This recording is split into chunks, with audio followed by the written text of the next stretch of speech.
Muy bienvenidos nuevamente a un repaso más de la lección de escuela sabática.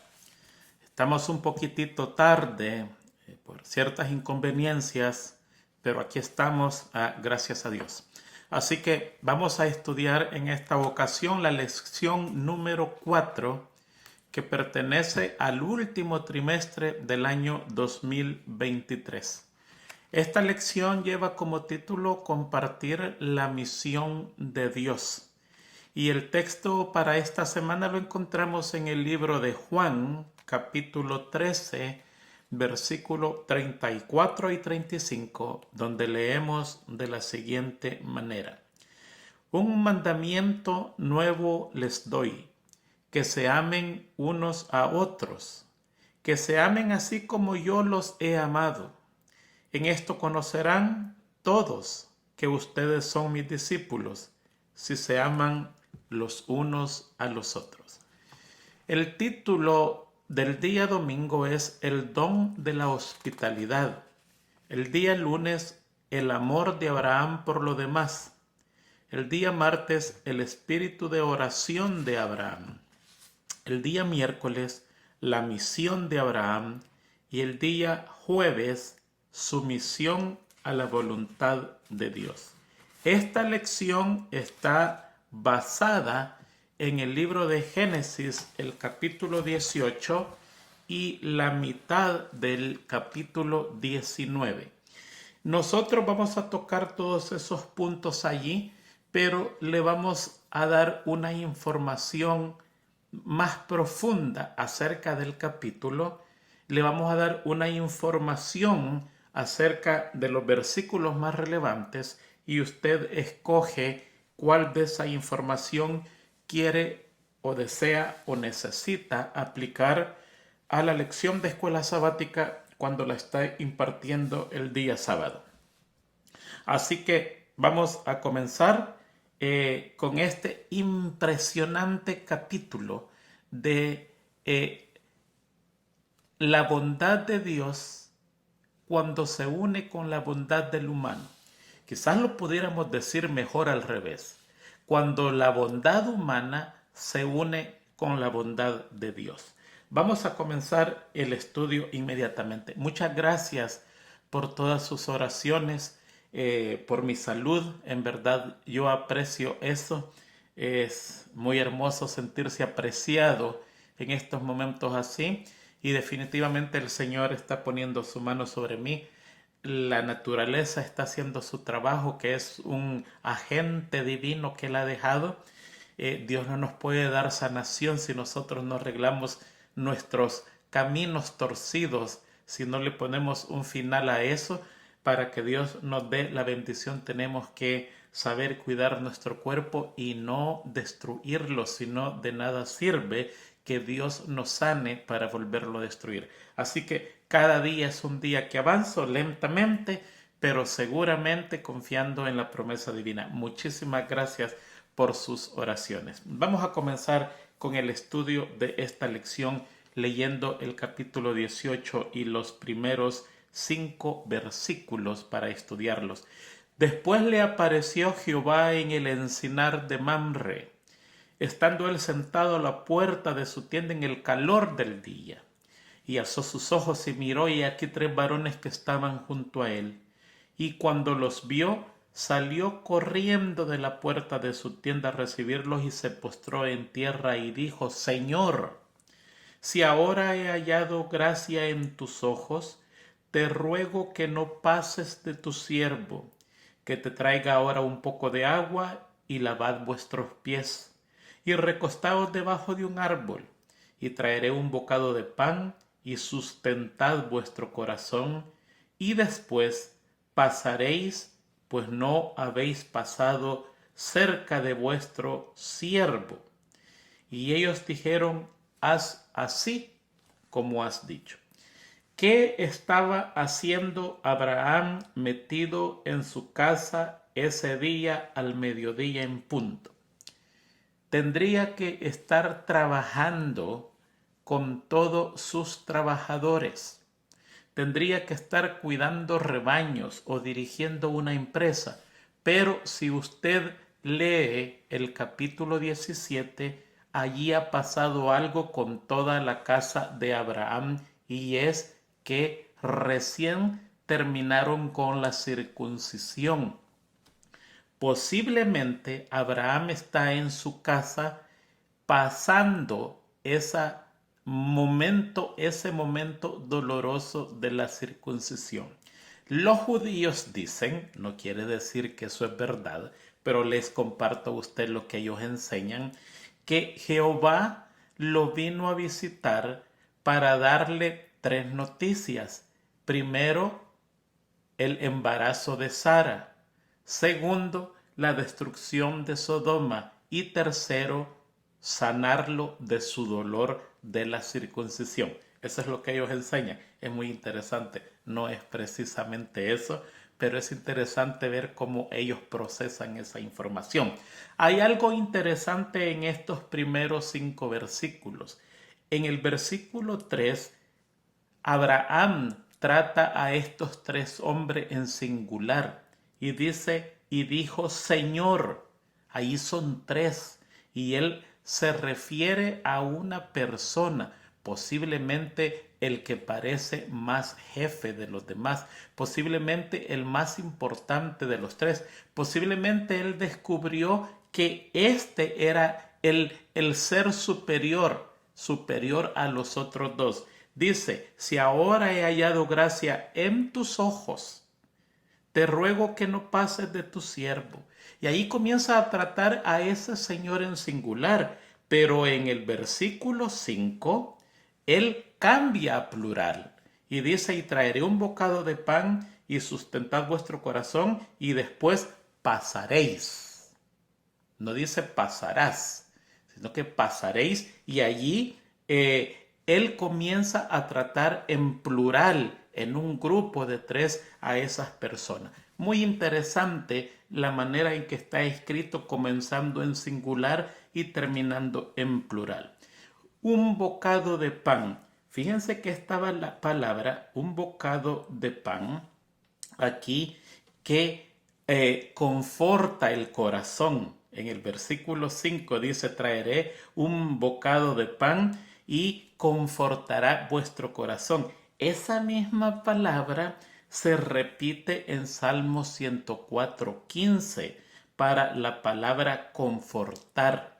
Y el Salmo 104:15 dice, el vino que alegra el corazón del hombre, el aceite que hace brillar el rostro y el pan que conforta la vida del hombre. O sea, está hablándole de un pan que los va a sentir saludables y fuertes, con energía de nuevo. Es muy interesante esa parte.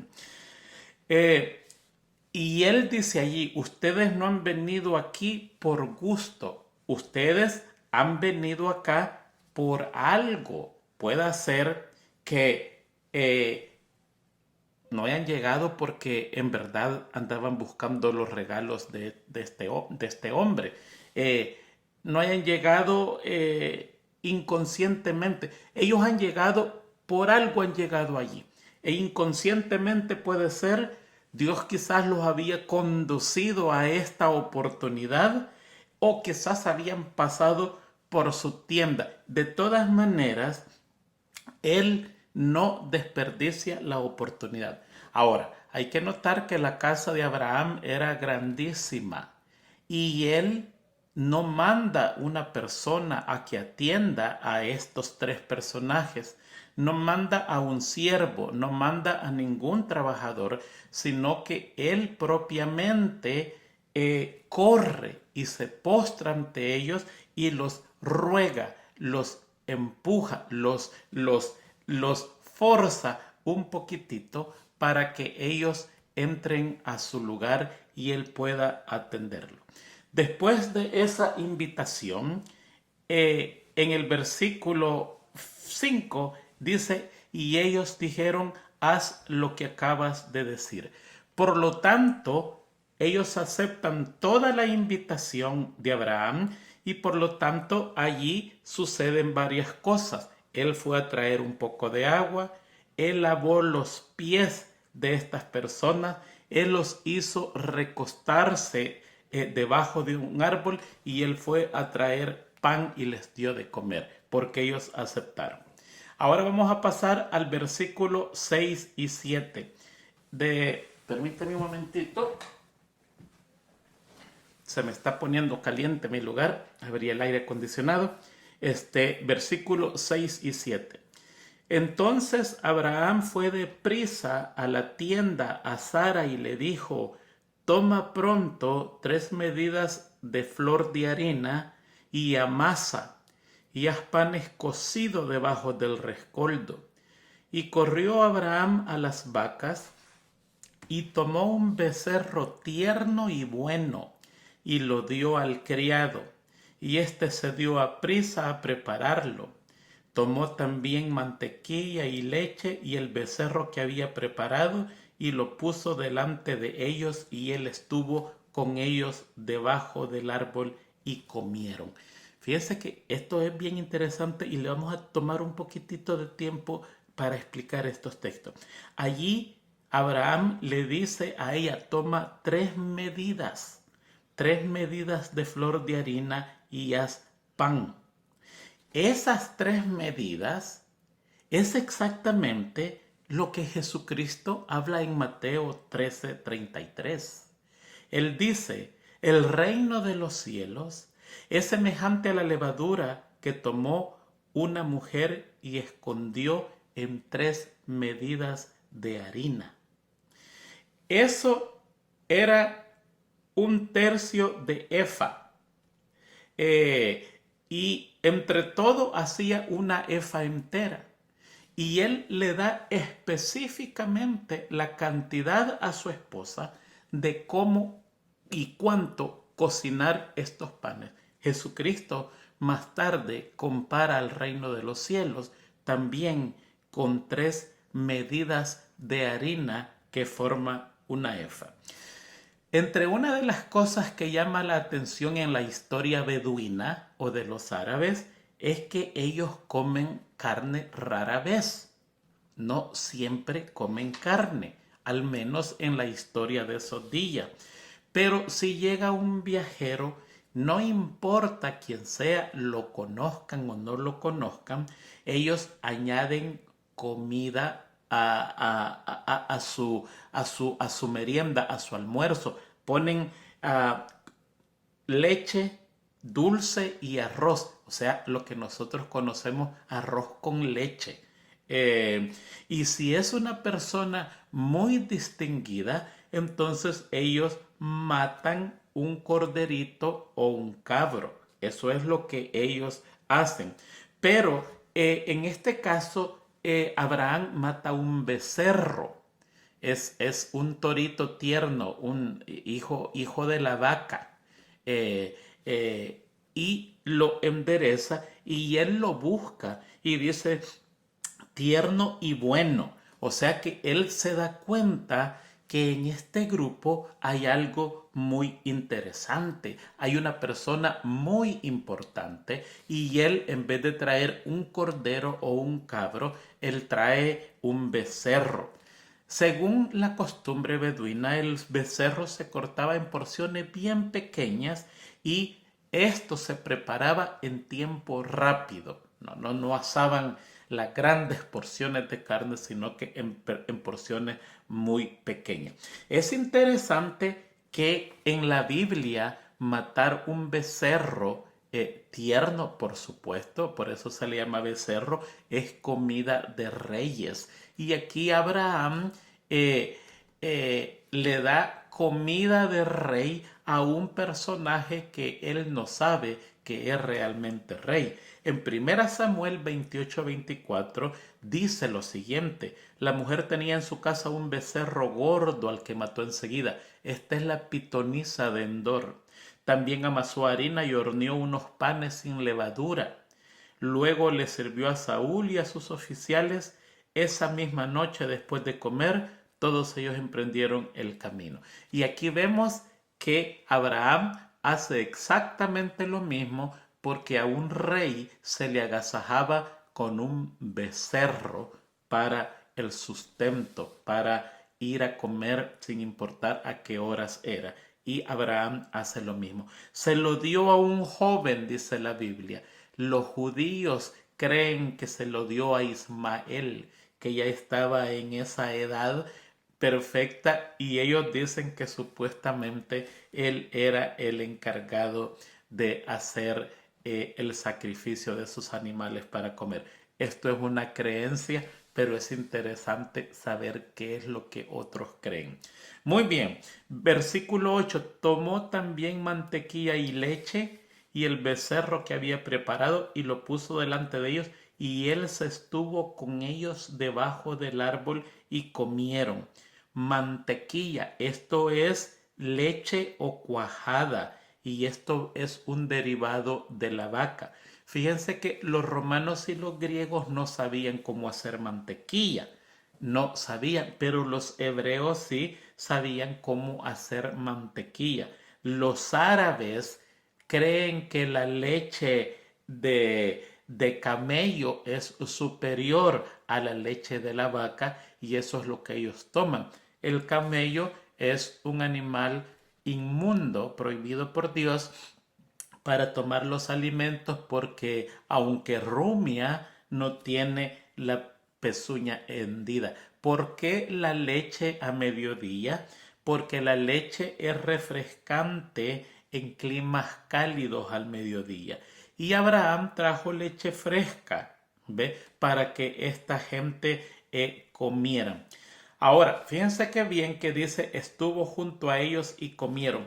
Eso es algo tan hermoso, porque él se queda parado sirviéndole. Él no come con ellos. Él está parados para ver cualquier necesidad que ellos tengan mientras están ingiriendo los alimentos. Fíjese que eso se paga bien caro. Hace un tiempo nosotros fuimos a un restaurante muy fino y había una mesera para cada mesa. Y era una, en el caso de nosotros, una señorita muy bien vestida, pero finísimamente vestida, y se paró a una distancia considerable de la mesa, cruzó sus brazos abajo, no así, sino que abajo, y no nos estaba viendo, sino que estaba viendo como un punto determinado, pero con su reojo veía si nosotros la volteábamos a ver.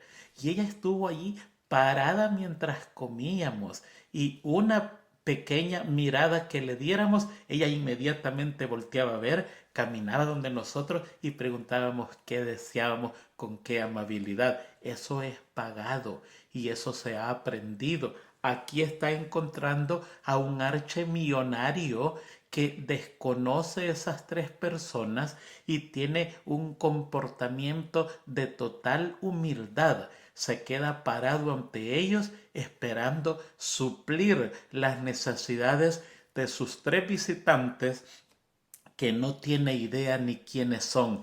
¡Qué carisma de Abraham! Podía haber encargado a cualquiera de sus ayudantes. ¿A él qué? Ni siquiera rey. En el caso de Abraham, podría ser un emperador, derrotó varios reyes en una guerra. O sea, era un hombre muy importante y muy rico, dice la Biblia. Y nos muestra una lección de humildad al tratar de esa forma a tres personajes que no tienen ni la menor idea quiénes son. Y comieron. Esta palabra ha causado mucho estrago en el mundo religioso, porque dicen ellos, ¿cómo fue posible que comieron si ellos eran espíritus? La Biblia dice que comieron. Y nosotros tenemos que creer que comieron. Entonces algunas Biblias han traducido y parecían que comían.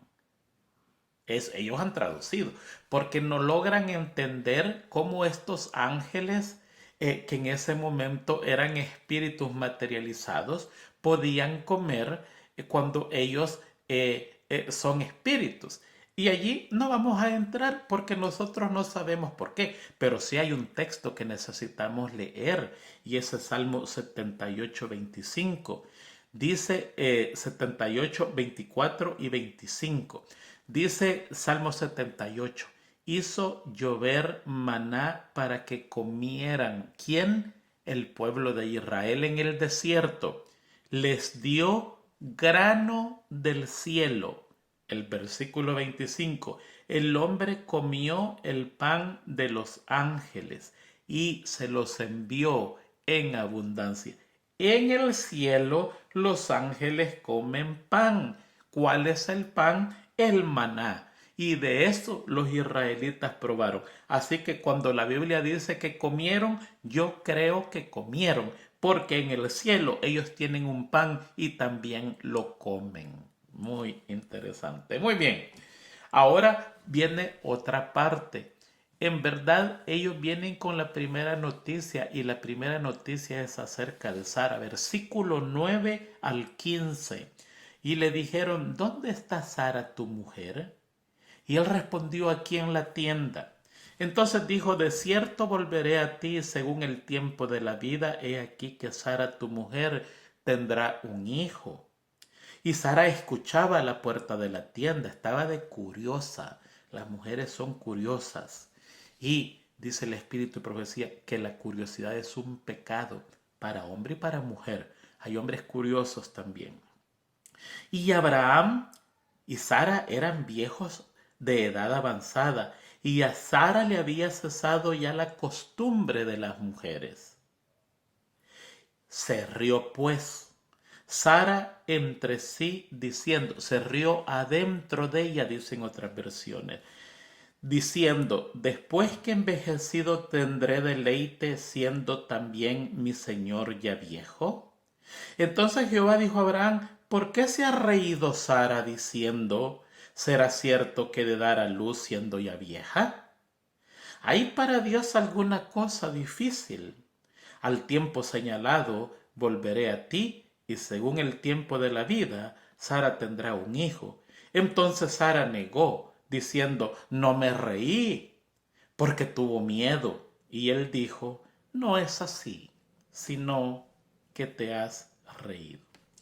Según la costumbre beduina, ningún hombre pregunta a otro hombre por su mujer directamente.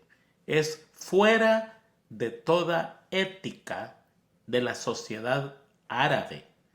Usted no puede llegar como nosotros hacemos en nuestra sociedad. ¿Y cómo está tu esposa? Cuéntame cómo está Lupita. ¿Dónde está Lupita que no la veo?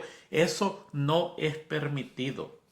Y aquí Jesucristo, que es Jesucristo quien está allí, hace una pregunta directa. Pero ahí hay algo más que eso, porque Abraham sabe que estos son tres forasteros, pero la pregunta no es ¿dónde está tu esposa? La pregunta es ¿dónde está Sara, tu mujer?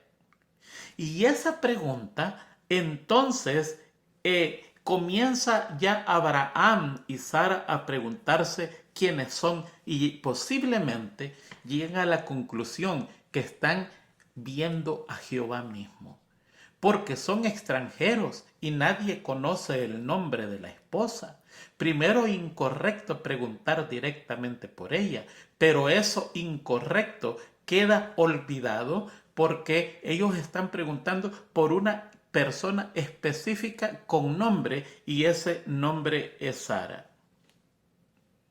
¿Sí se da cuenta? Lo incorrecto queda cubierto por un misterio revelado. Ellos conocen quién es la esposa y cómo se llama. Y todo queda olvidado. Ellos dicen, estamos aquí enfrente de alguien que no es natural para nosotros. Y dan la noticia. Y le dice, Sara, ¿sabe qué? Va a tener un hijo. Y Sara se ríe para adentro. Ella se rió. No puede creer lo que le están diciendo. Su corazón no puede procesarlo. Y ahí él se ríe. Y fíjense que a la pregunta de Jesucristo, que no es ni siquiera ella, sino que Abraham, pero ella contesta, ella dice, no me he reído, entró en dos pecados. Sí, Porque cuando uno peca, ese pecado comúnmente trae a otro. Casi nunca un pecado viene solo. Recuerda a Adán y Eva, estaban escondidos, estaban completamente escondidos. Y aquí ella se está escondiendo. Primero la descubren que se ha reído. Jesucristo está a espalda de ellas, no la ve, está en la tienda. Ella no se sonrió con su rostro, se sonrió adentro de ella y allí Jesucristo descubre que ella se ha reído y pregunta por qué se ha reído. Y ella dice, no me he reído. Segundo pecado. El primer pecado es falta de fe. El segundo pecado es mentira. Y allí Jesucristo la condena de falsedad. Le dice, no es así. Tú te has reído. Ella tuvo miedo. Y eso es el primer impulso de todo humano ante la transgresión. Cuando nosotros somos descubiertos en nuestro pecado y transgresión, el primer impulso que tenemos es negarlo, mentir. No, yo no he hecho eso. No, quizás te equivocaste. Yo no era. Pero aquí Jesucristo usa lo que siempre ha usado. No deja pasar el pecado, lo reprende, pero sin tantas palabras. Y nosotros los humanos a veces reprendemos al pecador dándole un sermón de media hora. No, tenemos que aprender lo que Jesucristo hizo. ¿Se acuerdan con el primer pecador? ¿Dónde estás tú? Es que me escondí porque tuve miedo, porque estaba desnudo. ¿Y cómo sabes que estás desnudo? ¿Has comido del árbol que yo te prohibí que comieras? La mujer que tú me diste, ve que práctico es reprender a un pecador y pasar al siguiente punto. Y eso lo hace aquí Jesucristo de nuevo. Porque Él descubre que Sara se ríe para sí, ella sola. Y dice, ¿por qué se ha reído tu mujer, Sara? ¿Acaso esto es una gran cosa para Dios, hacer que ella quede embarazada? ¿Acaso no sabe que Dios es todopoderoso? Y ella desde lejos dijo, hello, yo no me reí. Y él dijo, sí te has reído. La condenó de falsedad. Ese es exactamente cómo uno tiene que tratar al pecador. Usted tiene varias maneras de tratar al pecador.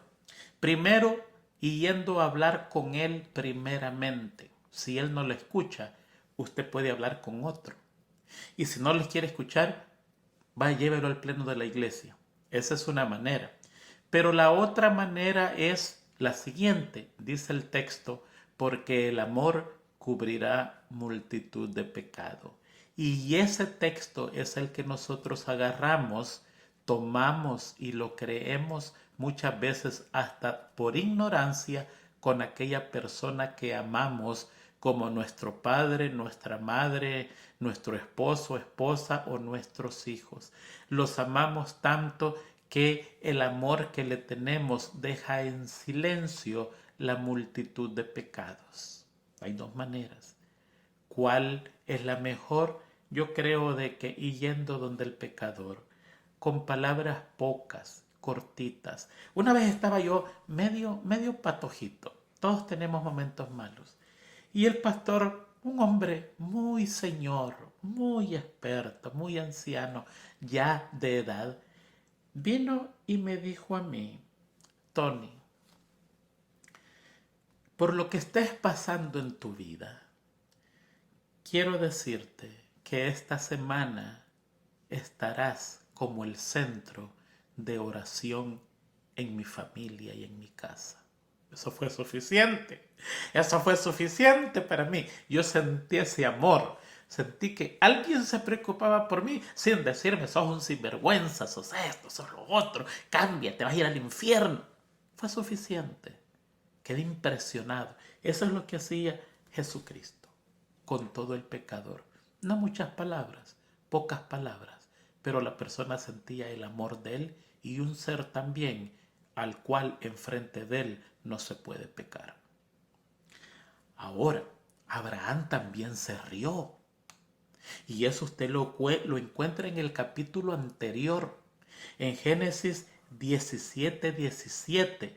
Entonces Abraham se postró sobre su rostro. Le dijeron que iba a tener un hijo. También, esa es la misma historia. Y se rió y dijo en su corazón, a hombre de 100 años ha de nacer hijo, y Sara ya de 90 años ha de concebir. Pero Abraham, Dios no lo reprende. Es que son dos risas diferentes. La risa de Abraham es de asombro.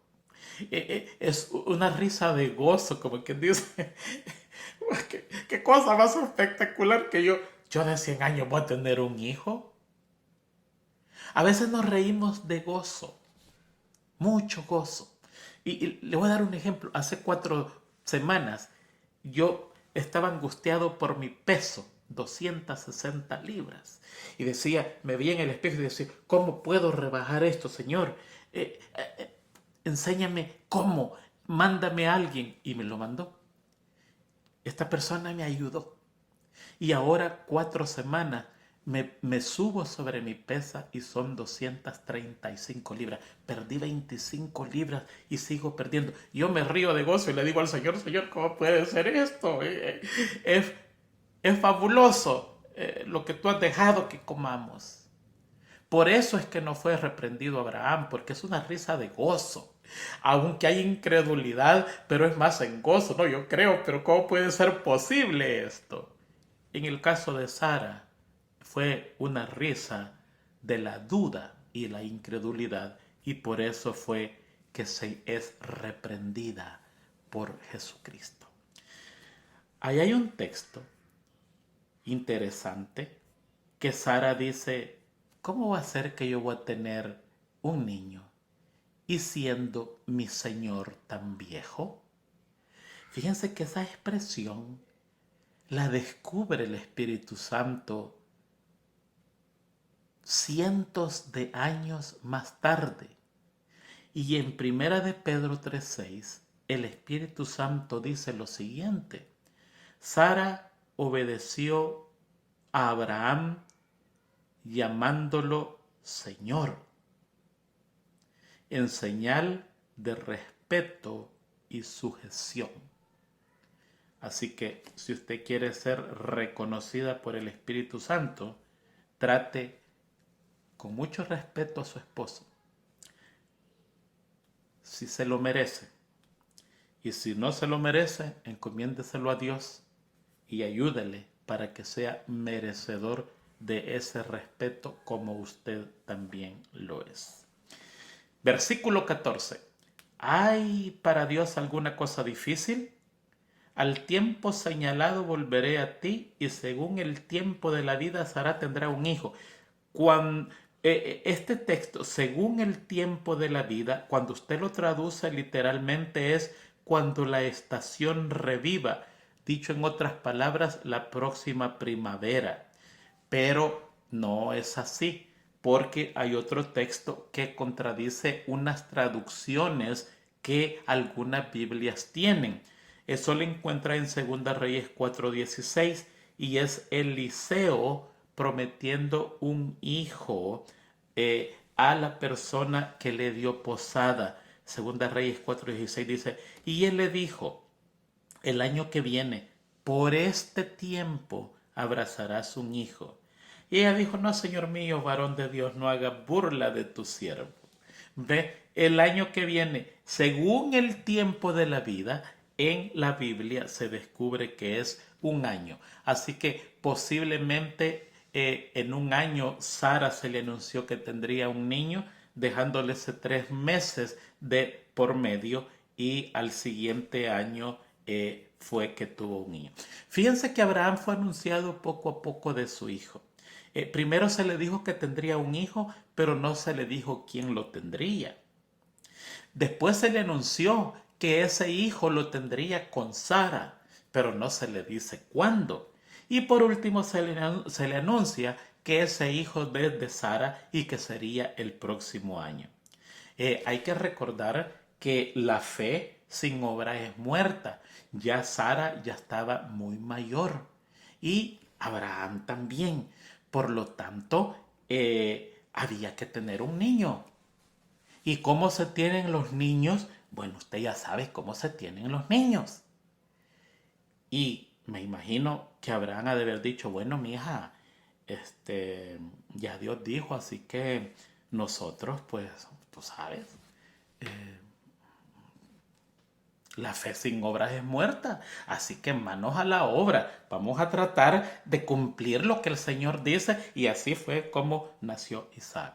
Muy interesante, parece un poquito de risa, pero es verdad, la fe sin obra es muerta, y ellos se les prometió un hijo, pero para tener ese hijo tenían que funcionar, volver a la intentona de antes y hacer venir ese hijo.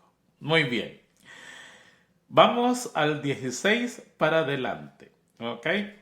Dice, y los varones se levantaron de allí y miraron hacia Sodoma, y Abraham iba con ellos acompañándolos. Y allí Jesucristo, que es mencionado como Jehová, los dos se llaman Jehová, Jehová el Padre y Jehová el Hijo, si no lea la destrucción de Sodoma y Gomorra. Dice, entonces Jehová desde los cielos hizo llover fuego y azufre sobre Sodoma y Gomorra de parte de Jehová desde los cielos. Ahí hay dos Jehová. Y aquí Jehová comienza un diálogo con él mismo. Eso es para que nosotros entendamos, no es porque no sabía qué hacer. Él lo humaniza para que nosotros entendamos y él dice, ¿encubriré yo a Abraham lo que yo voy a hacer? ¿De verdad se lo voy a encubrir?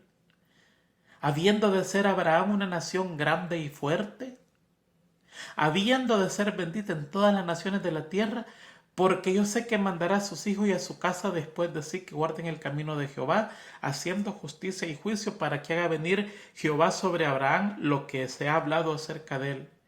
Entonces Jehová le dijo, y él llega a la conclusión que no, por todo lo allí mencionado.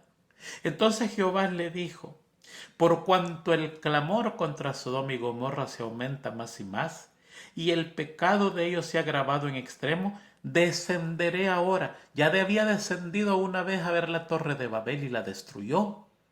Ahora él dice, descenderé de nuevo y veré si han consumado su obra según el clamor que ha venido hasta mí, y si no, lo sabré.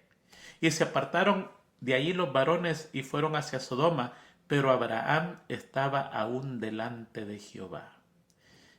Según la traducción, Abraham acompaña a estos tres hombres hasta un lugar que se conoce como Cafar Barucha. De allí se ve el mar muerto y ya se divisa Sodoma y Gomorra, donde estaban estas ciudades. Y todos creen que hasta ahí llegaron. Eso es una tradición. Yo les hago saber lo que la gente cree, ¿no es cierto, no? Pero el Señor está deliberando con él mismo si le comenta a Abraham. La Biblia dice, el secreto del Señor está con los que le temen. Si nosotros le tememos a Dios, temer es respetarlo, Dios no va a guardar ningún secreto con sus hijos que le temen.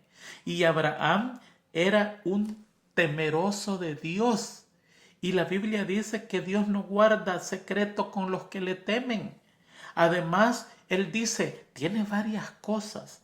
Mandará a su casa y a sus hijos después de él. Además, era profeta y era rey. Además, era sacerdote en su propia casa. No solo se ocupaba de su casa, sino de todos sus servidores. Y Dios llega a la conclusión que no le puede ocultar nada a Abraham. Y él dice, hay tres motivos por el cual yo le voy a hablar a Abraham. El primero es que él va a ser una gran nación, grande y poderosa. Por lo tanto, él tiene interés en la humanidad. Yo le voy a consultar. Segundo, las naciones del mundo serán benditos en él, porque de allí iba a nacer Jesucristo. Y tercero, que para mí es la más poderosa, el Señor dice, porque yo lo conozco. Y porque yo lo conozco, yo le voy a decir qué voy a hacer con Sodoma y Gomorra. Y allí comienza la intercesión abrahámica que nosotros lo encontramos en el día martes, o no, día miércoles, el espíritu, no, el día martes, el espíritu de oración por Abraham. Es la primera oración que registra la Biblia, que es una oración fervorosa. Y es Abraham intercediendo por Sodoma y por Gomorra. En Sodoma estaba su familia, sus familiares, estaba su sobrino Lot y estaban también su esposa y sus hijas. Y él comienza a interceder por ellos y va bajando. Es una oración no con los ojos cerrados, no a un Dios que está en los cielos, sino con los ojos abiertos a un Dios que está enfrente de él. Y la oración es hermosísima. Dios no puede destruir eso. No puede ser. Dios es un Dios de amor. No va a destruir al bueno con el malo. Si hay 50 se salvan, sí se salvan. Si hay 40 se salvan. Y así llegó hasta el número 10. Y la ciudad de Sodoma y Gomorra fue destruida porque a él le faltó llegar a 1. Paró en 10. No quiere decir que por eso Dios decidió, pero nos enseña a nosotros que nunca nos quedemos cortos en los pedidos de Dios. Tendría que haber dicho Abraham, Señor, y si hubieran 5, contando la familia de Lot, Señor, y si solo hubiera 1, ¿lo salvas por eso? Y si el Señor le hubiera dicho que sí, entonces la ciudad se hubiera salvado. Pero penosamente Abraham paró en 10 y en la ciudad no había ni siquiera 10 personas para poder salvar la ciudad. Muy bien.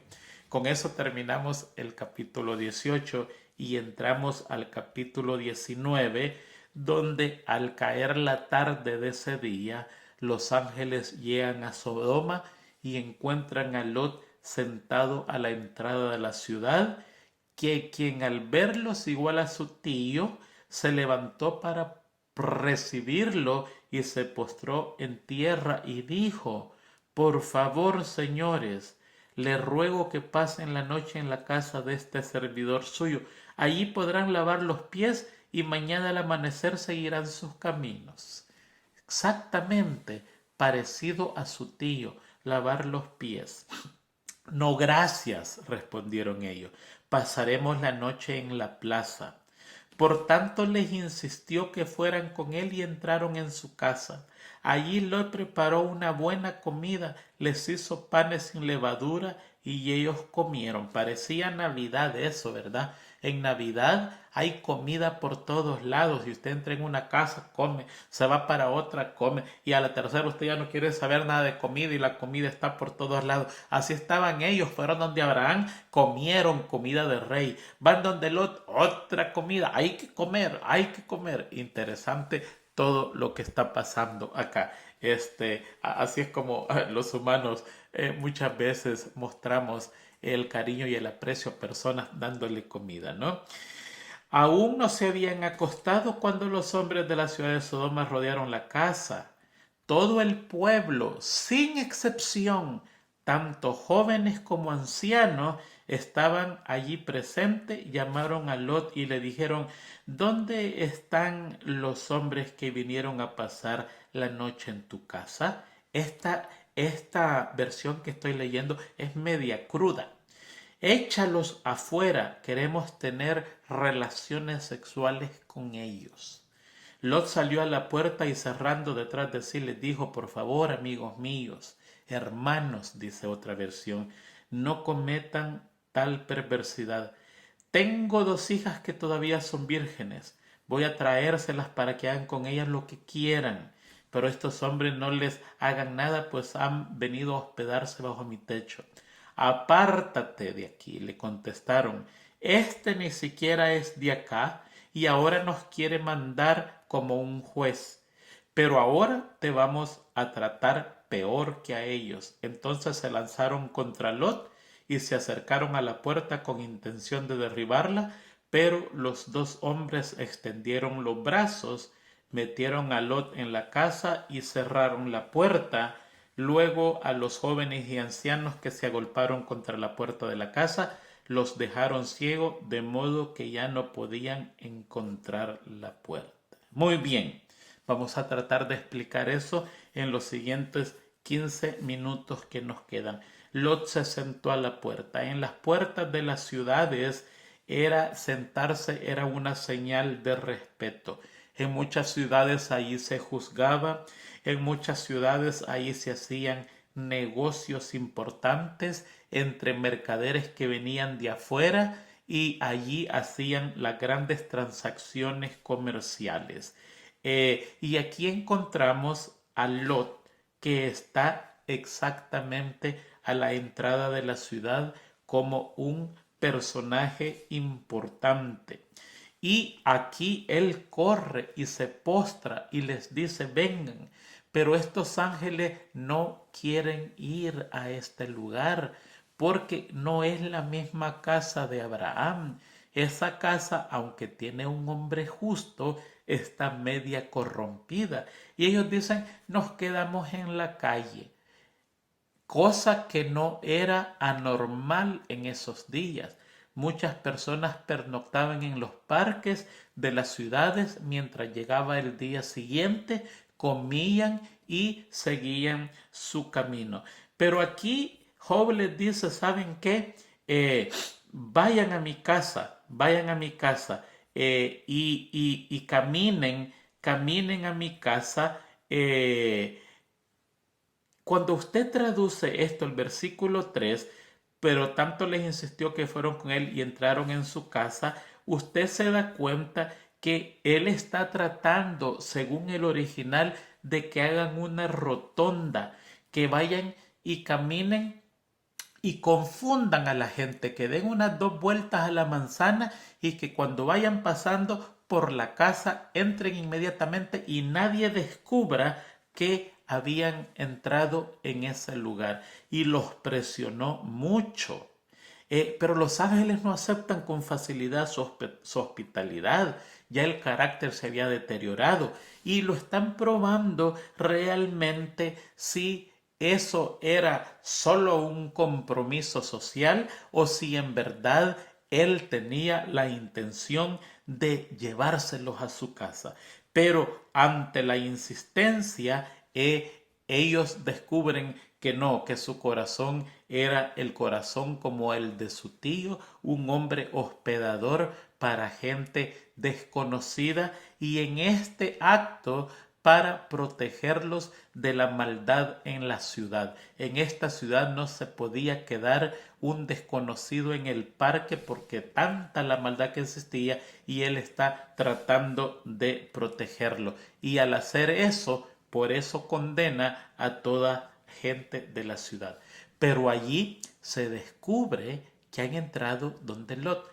El historiador Josefo dice que los 2 hombres que entraron en esa casa eran de hermosísimo parecer, o sea, eran 2 hombres guapísimos, pero por supuesto, si eran ángeles, tenían que ser muy guapos.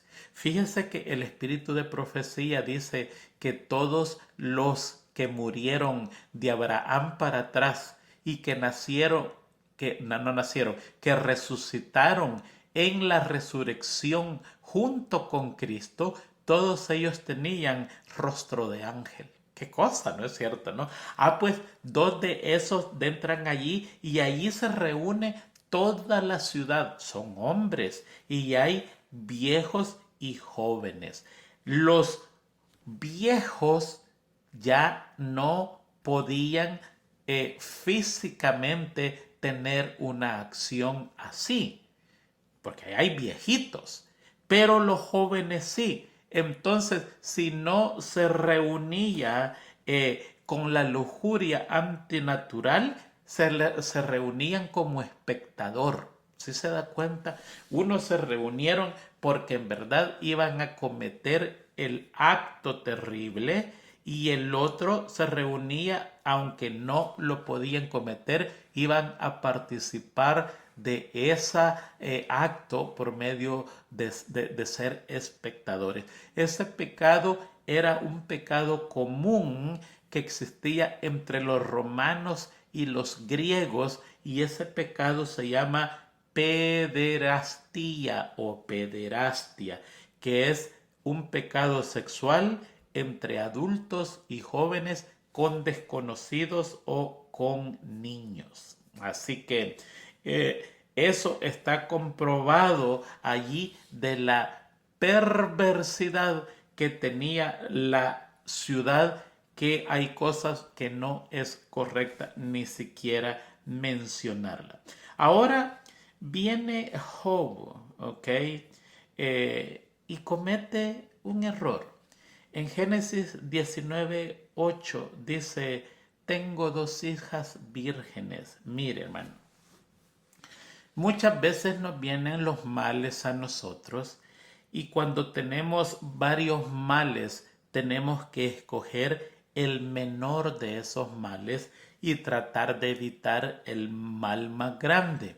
Pero cuando nos enfrentamos con 2 pecados, no podemos elegir uno y desechar el otro. Tenemos que desechar los dos. Y aquí Lot está evitando un pecado con otro pecado. Está suplementando un pecado con otro pecado. Está suplementando, está quitando la sodomía y está entregando a sus 2 vírgenes a la fornicación, que él no tiene derecho a hacer. Violó lo que es la paternidad, la protección paternal de sus hijas por 2 extraños. Eso no lo podemos hacer. Podemos escoger un mal, el menos malo de esos males, pero no podemos escoger un pecado entre otro pecado. Tenemos que eliminar esos 2 pecados. Eso es algo contrario al plan divino. Él no tenía derecho a sacrificar la castidad de sus hijas por hospitalidad de personas extrañas que él no conocía. En este caso eran ángeles. Fíjense bien, y por este error, las mismas hijas cometen ese irrespeto con él más tarde. Y eso usted lo encuentra en Génesis 19, 30 y 36. Luego, por miedo de quedarse en Zoar, Lot se fue con sus 2 hijas a vivir en la región montañosa. Allí vivió con ellas en una cueva. El hombre riquísimo perdió todo. Terminó viviendo con 2 de sus hijas en una cueva. Perdió a su esposa. Ya le voy a explicar cómo fue eso.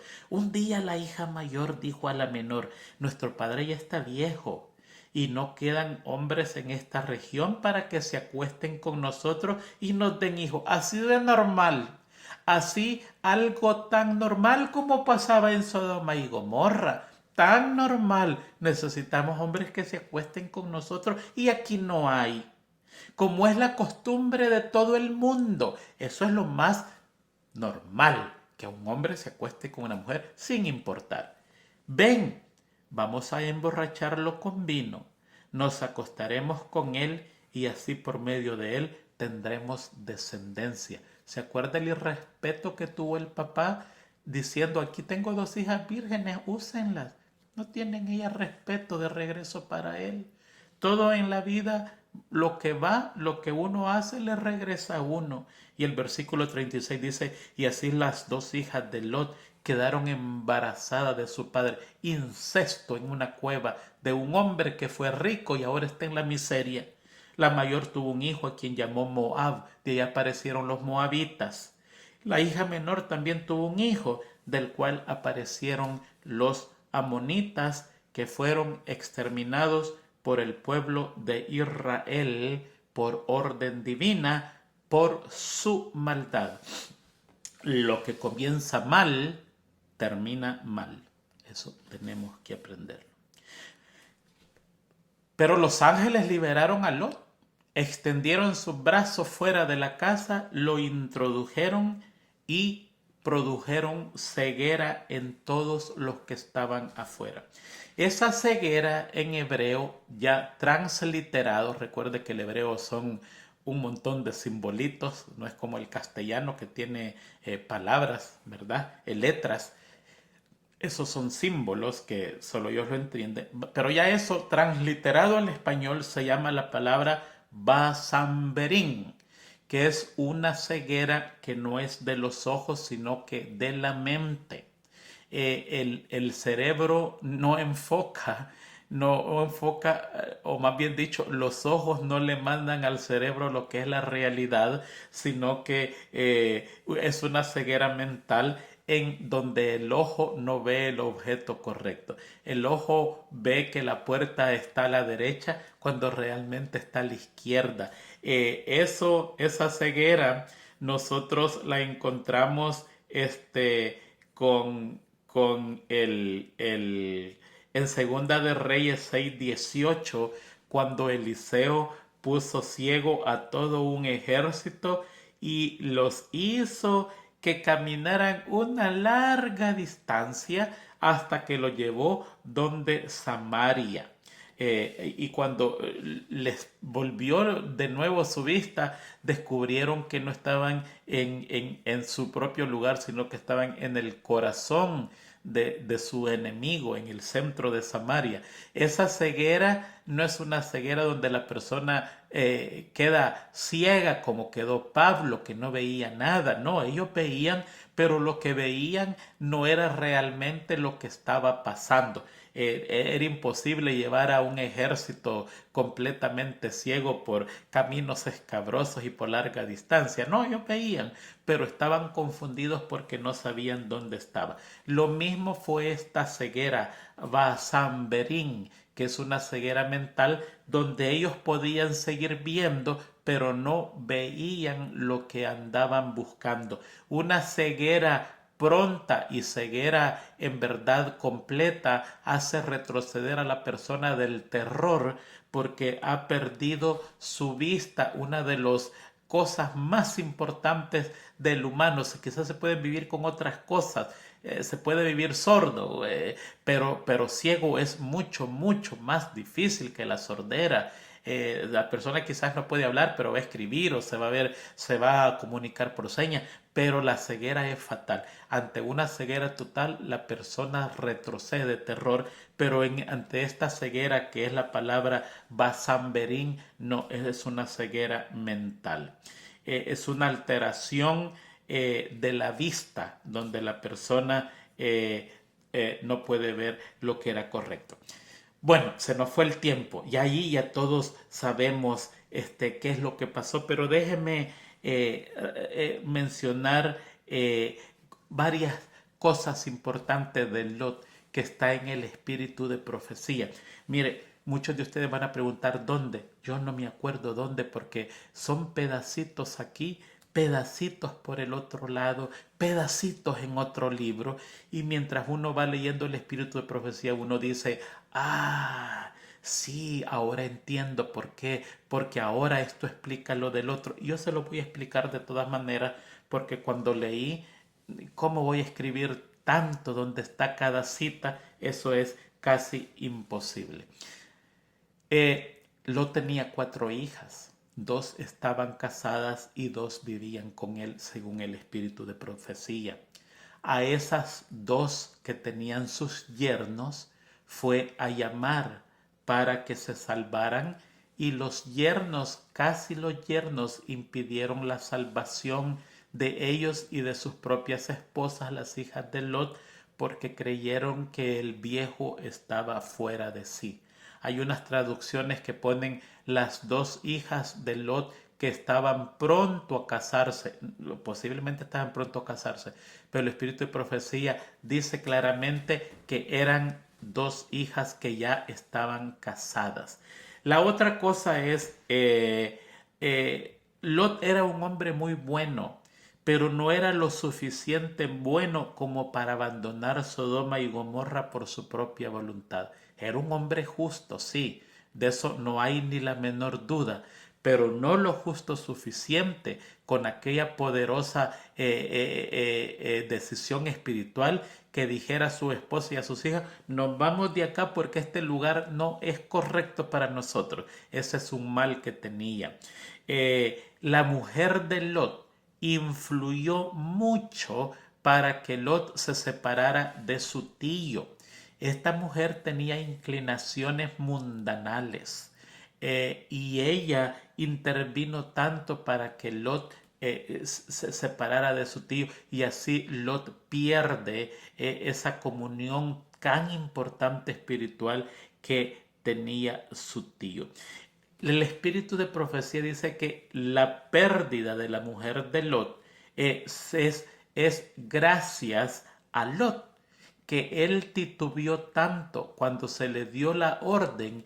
Él tenía que haber tomado a sus esposas y a sus hijas, y cuando la plaga viniera, la destrucción viniera, ellos tenían que estar lejísimos, que aunque voltearan a ver para atrás, no iban a ver Sodoma y Gomorra, aunque la orden era no voltear a ver para atrás. Pero fueron salvados en verdad por la intervención de los ángeles. Ellos tomaron de la mano y los arrastraron afuera y le dieron la orden: huye por tu vida porque esto viene encima. Y la esposa que amaba tanto ese lugar, la mundanalidad, no resistió ver lo que dejaba atrás y fue convertida en una estatua de sal. Muy bien, hasta aquí terminamos con nuestra lección. Le hemos dado una información extra, esperamos de que les ayude y lo apliquen en la lección de escuela sabática. Muchas gracias, nos vemos Dios mediante la próxima semana a tiempo. Esta semana tuvimos un poquito de complicación y esperamos que nos comprenda. Así que feliz semana a todos, que Dios los bendiga, y estudien por favor la lección de escuela sabática, y después de estudiarla y de aprender, obedezcamos lo que el Señor dice que tenemos que obedecer para que se nos sea entregada más luz.